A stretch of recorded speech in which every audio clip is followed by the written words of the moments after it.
তোমরা এখন উচ্চ মাধ্যমিক পরীক্ষার প্রস্তুতি নিয়ে খুব ব্যস্ত। আমি তোমাদের জন্য নিয়ে এসেছি 5টা মাত্র ট্রিক্স যেটা মেনটেন করলে তোমরা 90% এর উপরে মার্কস পেতে পারো, তাহলে কিন্তু কোনো অসুবিধাই হবে না। চলো জেনে নেওয়া যাক তোমাদের উচ্চ মাধ্যমিক পরীক্ষাতে কিভাবে তোমরা 90% এর উপরে রাখতে পারবে। একদমই সাধারণ ব্যাপার এটা, তোমরা কিন্তু খুব সহজেই 90% এর উপর ওঠাতে পারো, কিন্তু সমস্যাও এটাই যে তোমরা সেই নিয়মগুলোকে ফলো করো না।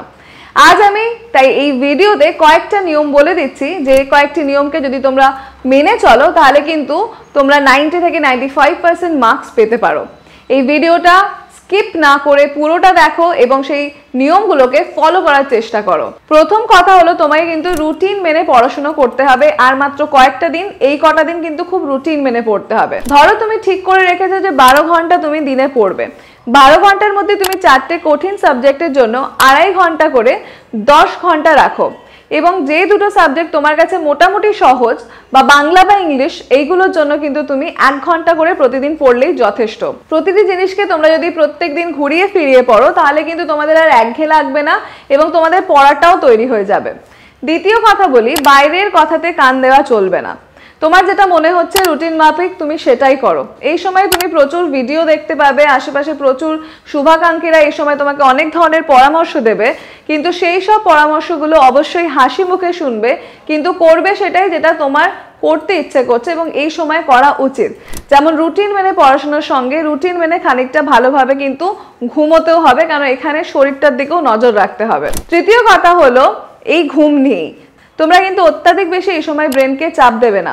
টানা 6 থেকে 7 ঘন্টা অতি অবশ্যই তোমাদের এই সময় ঘুমের দরকার, এবং প্রতিটা পড়ার মাঝখানে অবশ্যই 15 থেকে 30 মিনিট করে একটা গ্যাপ দেবে।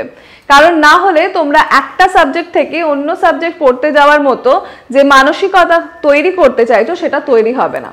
তাহলে ঘুমটাও কিন্তু এই মুহূর্তে খুব জরুরি। সারা বছর তোমরা যথেষ্ট প্রিপেয়ার করে এসছো, তাই এখন নিশ্চয়ই 22 ঘন্টা করে তোমাদের পড়তে হবে না। তোমরা 10 থেকে 12 ঘন্টা করে পড়লেই কিন্তু আর তোমাদের বাকি যে পড়াশোনাটা রয়েছে সেটা প্রিপেয়ার হয়ে যাবে। চতুর্থ কথা যেটা অবশ্যই আমরা বলতে চাই সেটা হলো, কদিনের জন্য মোবাইল ফোনটাকে কিন্তু একেবারে নিষ্ক্রিয় করে রাখতে হবে, মানে তোমাদের থেকে দূরে রাখতে হবে। প্রয়োজন না হলে কাউকে ফোন করার এই সময় দরকার নেই, একমাত্র পড়াশোনার দরকার হলেই কিন্তু তোমরা ফোনটাকে ইউজ করো। মোবাইল তোমার সারা জীবনের জন্য কিন্তু রয়েছে, কিন্তু উচ্চ মাধ্যমিক পরীক্ষা জীবনে একবারই আসবে। অতএব এই পরীক্ষাটাতে ভালো নাম্বার পাওয়ার জন্য অতি অবশ্যই এই মোবাইল যন্ত্রটিকে কিন্তু নিজের থেকে দূরে রাখতে হবে। Last but not the least, সেটা হলো মাথা ঠান্ডা রাখতে হবে।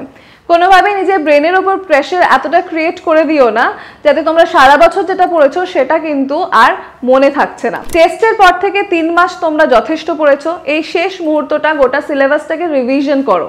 অতএব পরীক্ষাতে তোমাদের কিন্তু যে কোয়েশ্চেনগুলো আসবে সেগুলো তোমরা পড়ে যাচ্ছ, এটার জন্য অহেতুক কিন্তু কোনো ধরনের টেনশন ক্রিয়েট করো না, বা টেনশন ক্রিয়েট করতে গিয়ে অনেকের এমনটা হয় যে যা পড়েছে এক্সামিনেশন হলে গিয়ে কিন্তু সেটা লিখতে পারছে না, এতটাই তারা টেন্সড হয়ে পড়ে। অতএব শান্ত মাথায় ভালোভাবে পরীক্ষা দিতে হবে এবং পরীক্ষা দিতে যেতে হবে। পরীক্ষা তোমাদের কিন্তু ভালো হবে, 90 থেকে 95% পাওয়া কিন্তু আজকালকার দিনে কোনো বড় ব্যাপার নয়। অতএব তোমরা শুধু আজকের দেওয়া 5টি ট্রিক্সকে ভালোভাবে ফলো করো, আর কটা দিন আছে উচ্চ মাধ্যমিকের জন্য, দেখবে তোমাদের ভালো রেজাল্ট হবে। আজকের এই ভিডিওটা এই পর্যন্তই। পরীক্ষার জন্য ভালো করে প্রস্তুতি নাও এবং বন্ধুদেরকেও এই ভিডিওটা শেয়ার করো, কেননা তাদের মধ্যেও এখন একটা অসম্ভব চাপ থাকে, তাই তারাও যেন চাপমুক্ত হয়ে পড়াশোনাটা করতে পারে, সেজন্য তাদের এই ভিডিওটা দেখা খুব দরকার।